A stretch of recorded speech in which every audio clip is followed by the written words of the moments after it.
CDP की class में आपका एक बार फिर से स्वागत है बच्चों। पिछली कक्षा में हमने पर्सनालिटी चैप्टर के अंतर्गत हमने डिफरेंट टाइप्स ऑफ पर्सनालिटीज़, उनको पहचानने का तरीका और उनसे किस तरह से उभरते हैं, ये विभिन्न उपागम हमने पढ़ा था। आज हम देखेंगे व्यक्तिगत भिन्नताओं के प्रकार क्या क्या हैं। तो पहला है शारीरिक भिन्नता।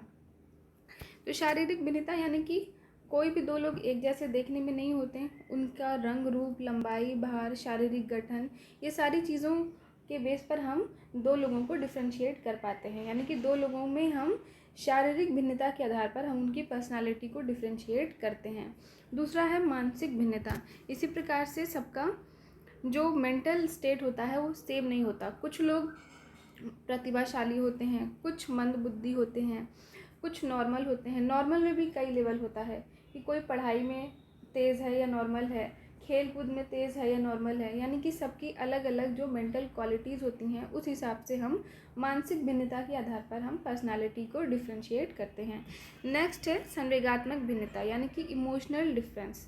तो इमोशंस के बेस पर भी हम दो लोगों में डिफ्रेंशिएट करते हैं। यानी कि कोई एक व्यक्ति हो सकता है आपकी छोटी सी छोटी बात का बुरा मान जाए, वहीं दूसरी ओर कोई हो सकता है जो आप उसको कुछ भी कह दो वो हर चीज़ को मजाक में ले ले, बुरा ही ना माने। इसी तरह से किसी को गुस्सा ज़्यादा आ सकता है, किसी को डर ज़्यादा लगता होगा। तो इन सब बेस पे यानी कि संवेग के आधार पर भी हम पर्सनालिटी को डिफ्रेंशिएट करते हैं। यानी कि बताते हैं कि कोई डरपोक है, या बोलते हैं कि अरे वो तो बहुत गुस्से वाला है, या कोई किसी को हम बोलते हैं कि बहुत शांत स्वभाव का है। तो इस तरह से हम पर्सनालिटी को संवेग के आधार पर भी जज करते हैं। नेक्स्ट है रुचि में भिन्नता। किस प्रकार की रुचि है? किसी को खाने पीने का शौक़ होता है, किसी को पढ़ाई का शौक़ होता है, किसी को खेल कूद में ज़्यादा इंटरेस्ट होता है, किसी को संगीत में इंटरेस्ट होता है, कोई रील्स ही चलाता रहता है, बस मनोरंजन का उसे ज़्यादा शौक़ होता है, किसी को अमीर बनने का शौक़ होता है। यानी कि इस हिसाब से भी रुचि के आधार पर भी पर्सनालिटी में डिफरेंस आता है। कैसे आता है? सपोज़ किसी को खाने पीने का शौक़ होगा तो डेफिनेटली अगर कोई ज़्यादा खाता पीता है तो उसका शरीर किस तरह का होगा आप देख करके बता सकते हो। उसी तरह से अगर कोई पढ़ाई में किसी का इंटरेस्ट है, वो पढ़ाई ज़्यादा करता है, तो कहीं ना कहीं वो चीज़ उसकी पर्सनालिटी में दिखने लगेगी। खेलने कूदने वाले का जो शरीर होगा या जो मन होगा वो एक एथलीट टाइप का होगा। इसी तरह से जो दिन भर केवल टाइम पास करता हो उसकी पर्सनालिटी कैसी होगी। यानी कि हमारा जो इंटरेस्ट होता है, हमारी जो रुचि होती है, वो भी हमारे व्यक्तित्व का निर्माण करने में बहुत ही उपयोगी होती है। रुचि वो अभिप्रेरक है। अभिप्रेरक का मतलब कैटलिस्ट, यानी किसी भी चीज़ के जो रेट है, स्पीड है, उसको बढ़ाने वाला।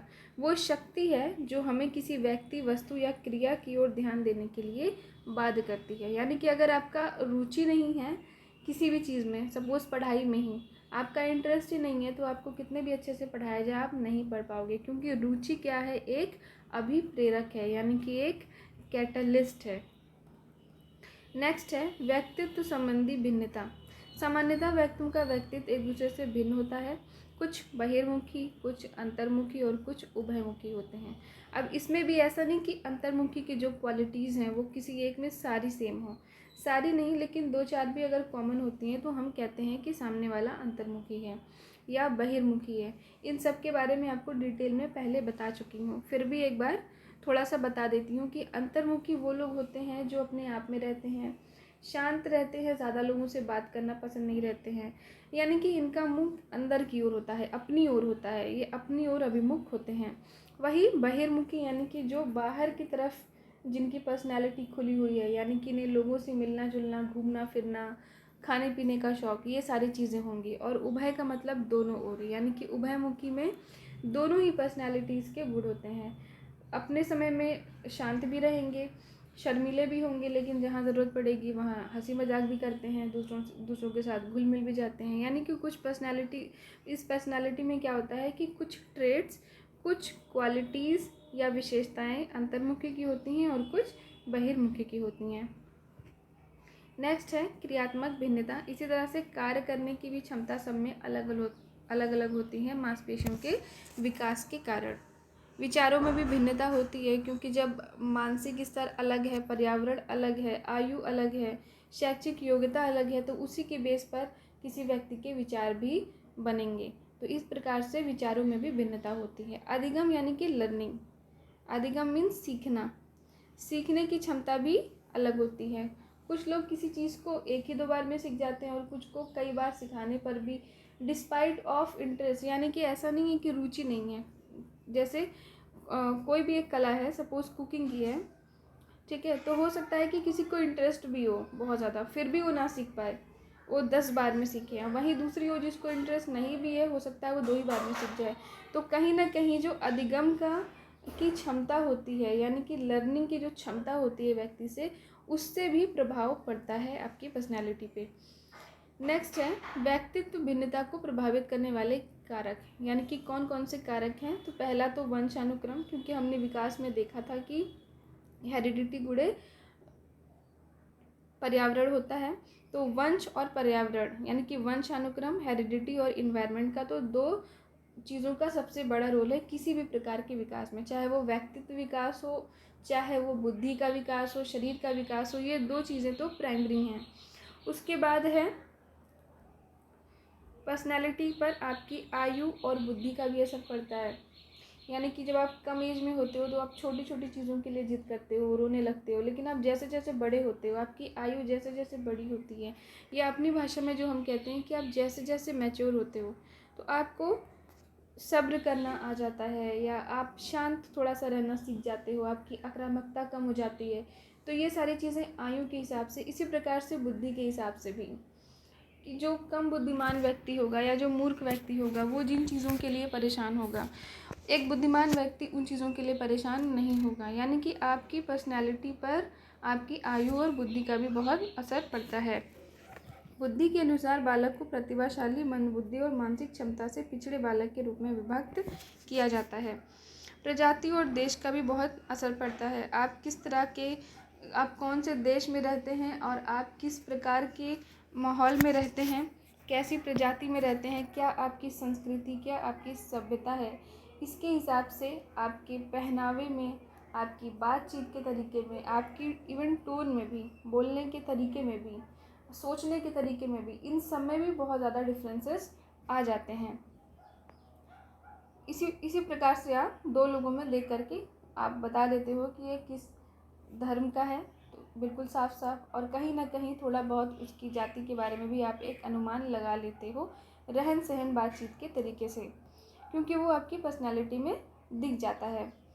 शैक्षिक तत्व, बालक के मानसिक व्यवहार और उपलब्धियों पर शिक्षा के स्तर और स्वरूप का सीधा प्रभाव पड़ता है। शिक्षा व्यक्ति को व्यवहारशील एवं विचारशील बनाकर अशिक्षित व्यक्ति से भिन्न बना देती है। बालक को जिस प्रकार की शिक्षा दी जाती है उसका व्यवहार भी वैसा ही हो जाता है। यानी कि आपने किसी को बहुत शांत रहने को सिखाया तो वो शांत रहना सीख जाएगा। दूसरी ओर अगर किसी को इस प्रकार की शिक्षा दी जाए कि नहीं, आप अपने लिए,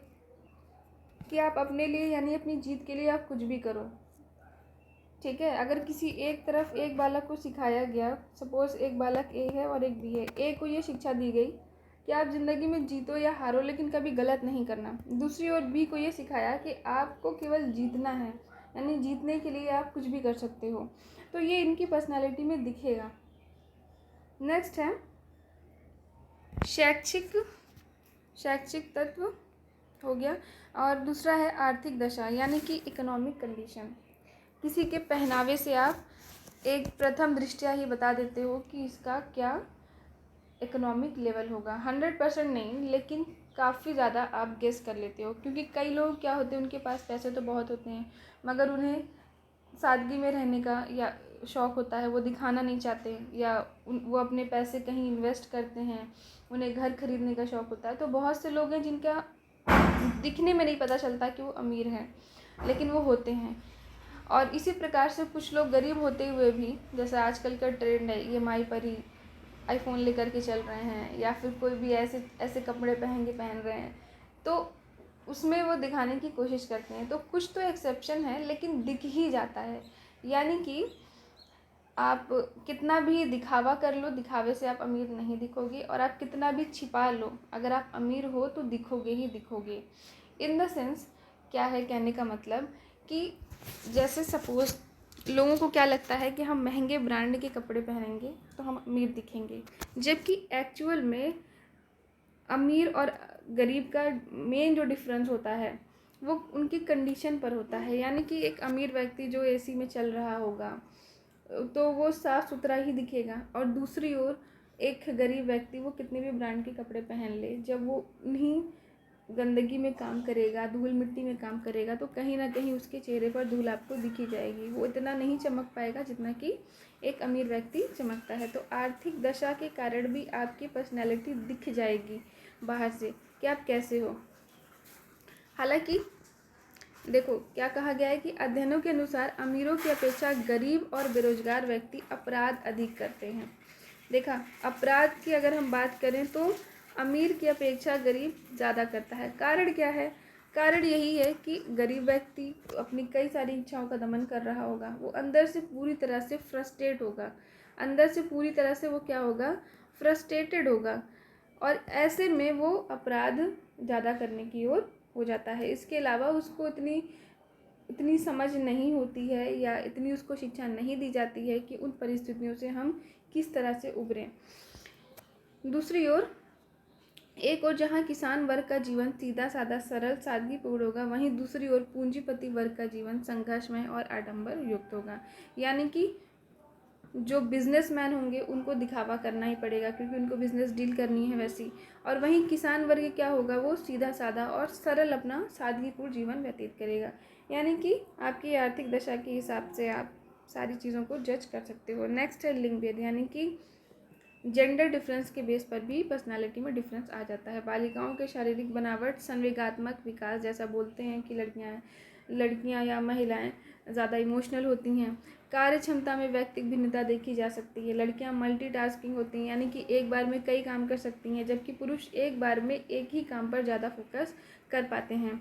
स्त्रियां पुरुषों की अपेक्षा अधिक सुंदर, गुणवान और स्मरण शक्ति से परिपूर्ण होती हैं, जबकि पुरुष स्त्रियों की अपेक्षा अधिक बलवान, साहसी एवं परिश्रमी होते हैं। तो ये कुछ लिंग भेद के हिसाब से पर्सनालिटी में डिफरेंसेस होते हैं, नेचुरली होते हैं। नेक्स्ट है व्यक्तित्व भिन्नता का शिक्षा में महत्व। शिक्षा की पाठचर्या के निर्माण में व्यक्तित्व भिन्नता के दृष्टिकोण को ध्यान में रखते हुए विभिन्न समूह के बालकों के लिए अलग अलग पाठ्यचर्या यानी कि करिकुलम का निर्माण किया जाने लगा है, क्योंकि हम जान चुके हैं कि अलग अलग प्रकार के बालक के लिए एक ही प्रकार का करिकुलम या सिलेबस काफ़ी नहीं है। उसकी रुचि के अनुसार, उसकी क्या आकांक्षा है, उसके स्वास्थ्य को देखते हुए, उसकी आवश्यकता को देखते हुए ही हमको उसको शिक्षा देनी है। नेक्स्ट और इम्पॉर्टेंट बात क्या है कि पाठ्यक्रम लचीला हो, ना कि कठोर। लचीला का क्या मतलब है कि ऐसा नहीं कि अगर बोल दिया है कि आपको 20 मिनट या 40 मिनट बच्चे को मैथ्स पढ़ाना है, ठीक है, या हिंदी पढ़ाना है, तो वैसा नहीं कि बिल्कुल आज बच्चों का मन नहीं है, बच्चे गेम करना चाहते हैं या कुछ और पढ़ना चाहते हैं, तो आप थोड़ा चेंज आगे पीछे कर सकते हो कि ठीक है गेम का पीरियड जो लास्ट में था, अब पहले गेम का पीरियड करा दें और बाद में फिर मैथ या हिंदी करा देंगे। इसी तरह से अगर सपोज़ करो कि बच्चे को बोला गया है कि 10 तक का या 20 तक का पहाड़ा याद करना है और बच्चे को अभी नहीं याद हो रहा है, तो ऐसा नहीं कि आप उसको मार मार के याद कराओ, आप उसके लिए कोई दूसरा ट्रिक, कोई दूसरी विधि निकाल सकते हो जिससे वो खेल खेल में ही वो चीज़ें सीख जाएं। यानी कि शिक्षा का उद्देश्य क्या होना चाहिए कि बच्चे के अंदर अधिगम हो, बच्चा सीख जाए, यही शिक्षा का उद्देश्य है, ना कि सिलेबस को या करिकुलम को रटाना। ये उद्देश्य नहीं होना चाहिए। उद्देश्य क्या होना चाहिए कि बच्चे को जो चीज़ हम सिखाना चाहते हैं वो चीज़ वो सीख जाए और वो उसकी पर्सनैलिटी में दिखाई दे। शिक्षा के उद्देश्य निर्धारण में वर्तमान समय में बालकों को उचित शिक्षा प्रदान करने हेतु शिक्षा के उद्देश्य का निर्धारण करना अति आवश्यक हो गया है, क्योंकि किसी भी स्तर की शिक्षा हेतु उद्देश्य उस स्तर के औसत बालकों को ध्यान में रखकर निर्धारित किए जाते हैं। ये उद्देश्य यथार्थ के धरातल पर निर्धारित किए जाते हैं। यानी कि शिक्षा कैसी होनी चाहिए, प्रैक्टिकल होनी चाहिए, जो आज के टाइम के लिए उपयोगी हो। जैसे प्राचीन समय में अब घुड़सवारी सीखते थे, ठीक है, तो आज के टाइम पे घुड़सवारी सिखाना इतना इम्पोर्टेंट नहीं है। आज तो आप घोड़े लेकर नहीं चलते ना सड़क पर, तो आज के टाइम पर क्या ज़रूरी है वो आपको सिखाना ज़रूरी है। यानी कि शिक्षा कैसी होनी चाहिए, प्रैक्टिकल होनी चाहिए, यूज़फुल होनी चाहिए, अपडेटेड होना चाहिए, ठीक है। छात्रों के वर्गीकरण में विद्यालय में शिक्षा ग्रहण करने वाले छात्रों की आयु में ही भिन्नता नहीं होती, बल्कि उनकी शारीरिक, मानसिक, संवेगात्मक भिन्नताएं भी होती हैं। और आज के युग में अगर हम देखा जाए तो कक्षा के सभी छात्रों को 3 वर्ग श्रेष्ठ, सामान्य और निम्न में विभाजित किया जाता है। सभी वर्ग के लिए भिन्न भिन्न शिक्षा की व्यवस्था की जाती है, लेकिन जहाँ संभव नहीं है वहाँ पर उनको व्यक्तिगत रूप से ध्यान दिया जाता है। यानी कि क्लास में आपको क्या करना है कि 3 बच्चों को 3 कैटेगरी में डिवाइड करना होता है। जो सबसे श्रेष्ठ बच्चा है, सामान्य बच्चा है और निम्न बच्चा है। निम्न बच्चे के लिए क्या करते हैं, हम एक्स्ट्रा क्लासेस देखते हैं। एक्स्ट्रा क्लास निम्न बच्चे के लिए क्या करना होता है, हमें एक्स्ट्रा क्लास लगानी होती है।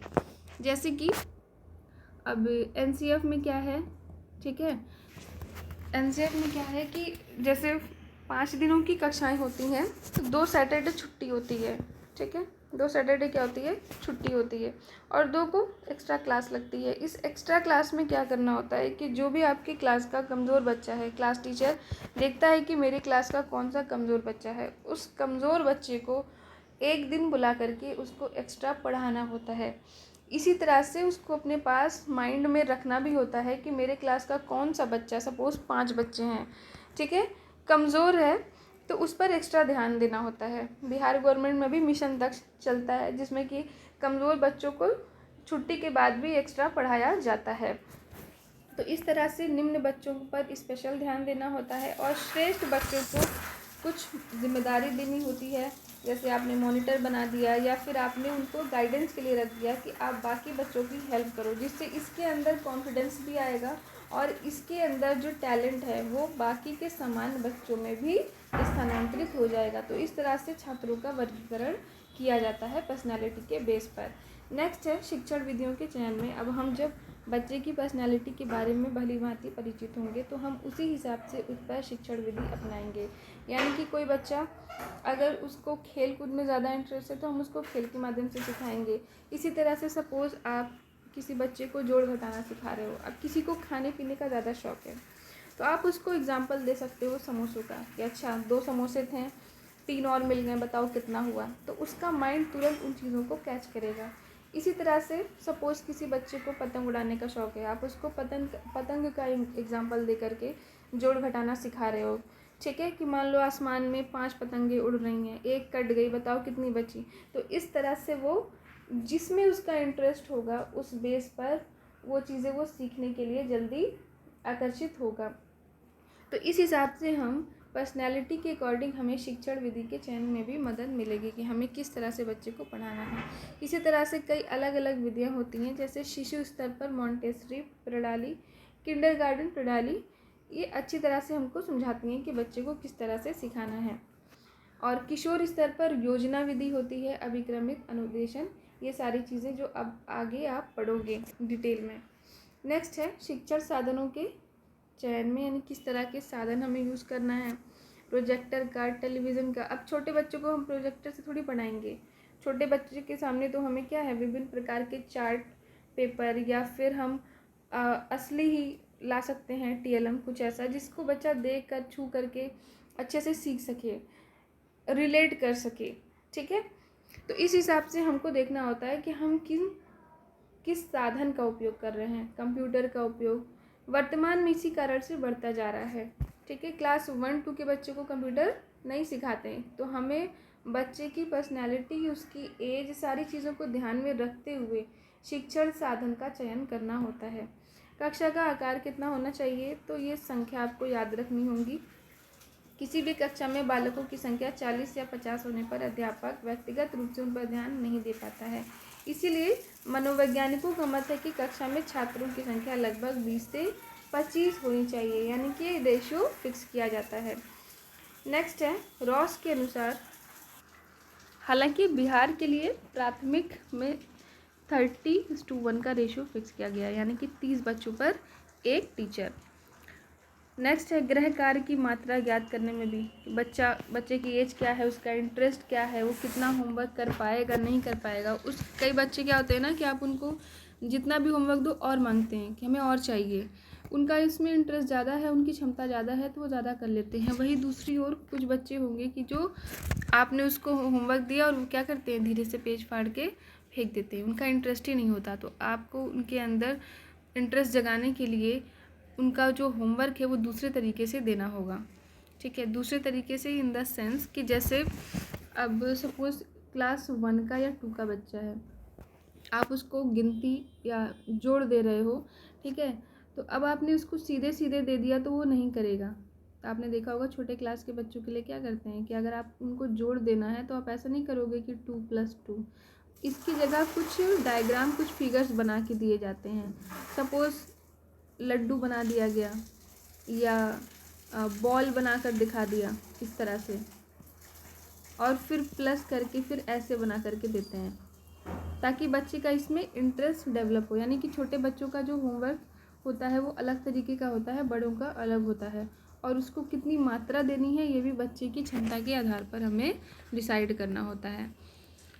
शिशु स्तर पर गृह कार्य की मात्रा बहुत कम होनी चाहिए, ठीक है। शिशु को होमवर्क बहुत कम, ना के बराबर। आपने देखा होगा कई स्कूल्स में क्या करते हैं कि बैगलेस रखते हैं छोटे बच्चों को, यानी कि उनको उनके बैग लाने ले जाने का झंझट ही नहीं है। वो जितना सीखेंगे स्कूल में ही सीखेंगे, होमवर्क जैसा कुछ भी नहीं। बाल और किशोर स्तर पर कार्य की मात्रा अधिक होनी चाहिए, और ऊपर के छात्रों को स्वाध्याय की ओर प्रेरित करना चाहिए। यानी इनको होमवर्क नहीं मिलता, ये खुद से अपना पढ़ाई करते हैं, इनको स्वाध्याय के लिए प्रेरित किया जाता है।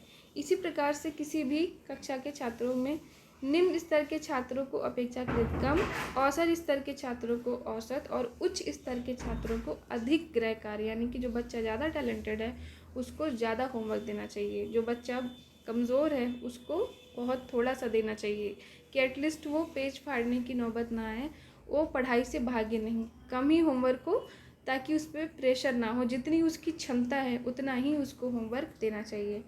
व्यक्तिगत सहायता में भी हेल्पफुल है। व्यक्तिगत भिन्नता सभी बालकों में इतनी ज़्यादा होती है कि सभी दृष्टि से समरूप समूह का निर्माण करना अत्यंत कठिन हो जाता है, इसीलिए व्यक्तिगत सहायता आवश्यक होती है।